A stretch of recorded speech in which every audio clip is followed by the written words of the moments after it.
عاشر محرم یعنی محرم کے ابتدائی 10 دنوں میں شیعہ حضرات جس طرح مجالس عزا اور ماتم کی محافل برپا کرتے ہیں، ظاہر بات ہے کہ یہ سب اختراعی چیزیں ہیں، شریعت اسلامیہ کے مزاج کے بالکل مخالف۔ اسلام نے تو نوحہ و ماتم کے اس انداز کو جاہلیت سے تعبیر کیا ہے اور اس کام کو باعث لعنت بلکہ کفر تک پہنچا دینے والا بتایا ہے۔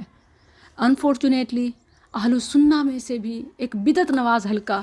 اگرچہ نوحہ و ماتم کا شیعی انداز اختیار نہیں کرتا، لیکن ان 10 دنوں میں بہت سے ایسے کام کرتا ہے جن سے رفض و تشیع کی بو آتی ہے، ان کی ہم نوائی ہوتی ہے، مشابہت ہوتی ہے اور ان کے باطل مذہب کو فروغ ملتا ہے۔ مثلاً شیعوں کی طرح ثانیہ کربلا کو مبالغے اور رنگامیزی سے بیان کرنا، سیدنا حسین رضی اللہ عنہ اور یزید کی بحث کے ضمن میں جلیل القدر صحابہ ابو بکر صدیق، معاویہ اور مغیرہ رضوان اللہ علیہم کو ہدف طعن و ملامت بنانا، 10 محرم کو تعزیے نکالنا یا ذوق شوق سے دیکھنا، شرکت کرنا، انہیں قابل تعظیم سمجھنا، ان کی پرستش کرنا، ان سے منتیں مانگنا، حلیم پکانا، نظریں نیازیں بنانا، تقسیم کرنا، پانی، دودھ، شربت کی سبیلیں لگانا، پینا، پلانا، اپنے بچوں کو ہرے یا کالے رنگ کے کپڑے پہنا کر انہیں حسین رضی اللہ عنہ کا فقیر سمجھنا بنانا، 10 محرم کو تعزیوں اور ماتم کے جلوسوں میں شرکت کرنا، جھنڈے، پٹاخے اور اس طرح اور بہت سی رنگ بازی اور رونق کی چیزوں میں اضافہ کرنا، ماہ محرم کو سوگ کا مہینہ سمجھ کر اس مہینے میں شادیاں نہ کرنا، ذوالجناح کے گھوڑوں کے جلوس میں شرکت کرنا، اسے باعث ثواب سمجھنا، اسے نیکی کی اور خوش قسمتی کی چیزیں سمجھنا، تبرک سمجھنا، حتیٰ کہ اس کے نیچے سے گزرنا، اس کی لید، اس کا چارہ، انہیں باعث تبرک سمجھنا، ان سے تبرک لینا اور اس انداز کی اور کئی چیزیں، یہ سب بدعت ہیں۔ نبی صلی اللہ علیہ وسلم کے فرمان کے مطابق ان سے بچنا لازم ہے۔ آپ صلی اللہ علیہ وسلم نے مسلمانوں کو تاکید کی، فَعَلَيْكُمْ بِسُنَّتِي وَسُنَّتِ الْخُلَفَاءِ الْمَهْدِيِّينَ الرَّاشِدِينَ تَمَسَّكُوا بِهَا وَعَضُّوا عَلَيْهَا بِالنَّوَاجِذِ وَإِيَّاكُمْ وَمُحْدَثَاتِ الْأُمُورِ فَإِنَّ كُلَّ مُحْدَثَةٍ بِدْعَةٍ وَكُلَّ بِدْعَةٍ ضَلَالَةٍ۔ مسلمانو، تم میری سنت اور ہدایت یافتہ خلفائے راشدین کے طریقے ہی کو اختیار کرنا۔ کیا یہ ان کا طریقہ ہے؟ نہیں، تو پھر کیوں اسے اختیار کرتے ہیں؟ اور اسے مضبوطی سے تھامے رکھنا اور دین میں اضافہ شدہ چیزوں سے اپنے آپ کو بچائے رکھنا، اس لیے کہ دین میں نیا کام خواہ بظاہر کتنا ہی اچھا کیوں نہ ہو، بدعت ہے اور ہر بدعت گمراہی ہے۔ محرم میں مسنون عمل، بہت سوال کیا جاتا ہے روزوں اور دیگر نیک کاموں کے حوالے سے، تو یاد رکھیں کہ محرم میں مسنون عمل صرف روزے ہیں۔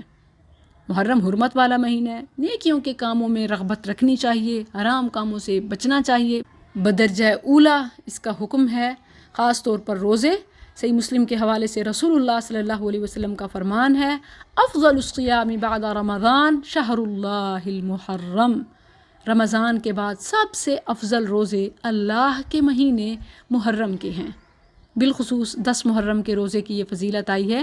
کہ گزشتہ 1 سال کے گناہوں کا کفارہ ہے۔ رسول اللہ صلی اللہ علیہ وسلم اس دن خصوصی روزہ رکھتے تھے، اور پھر آپ کے علم میں یہ بات آئی کہ یہودی بھی موسیٰ علیہ السلام اور بنی اسرائیل کے فرعون اور اس کی قوم سے نجات کی خوشی میں روزہ رکھتے ہیں،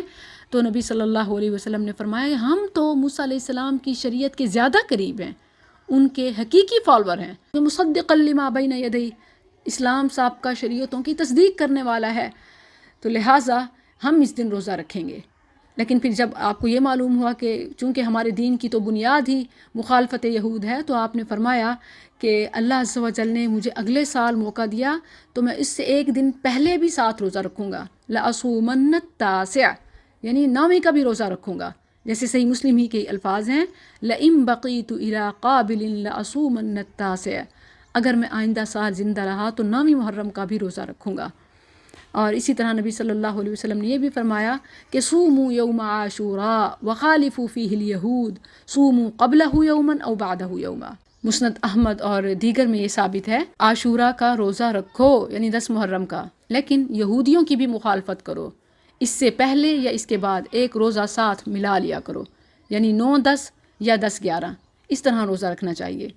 ہاں کوئی بھول گیا اور صرف ایک رکھ لیا تو بھی ٹھیک ہے، کیونکہ بھول چوک معاف ہے۔ البتہ 10 محرم کے روزے کی مسنونیت مسلم ہے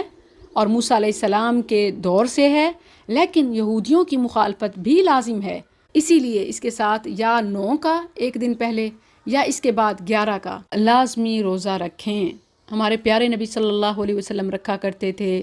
صحابہ صحابیات رکھا کرتی تھیں، حالانکہ چھوٹے چھوٹے بچوں سے بھی جو ایون بھوک برداشت نہیں کر سکتے تھے، گرمی کے سخت دن ہوتے،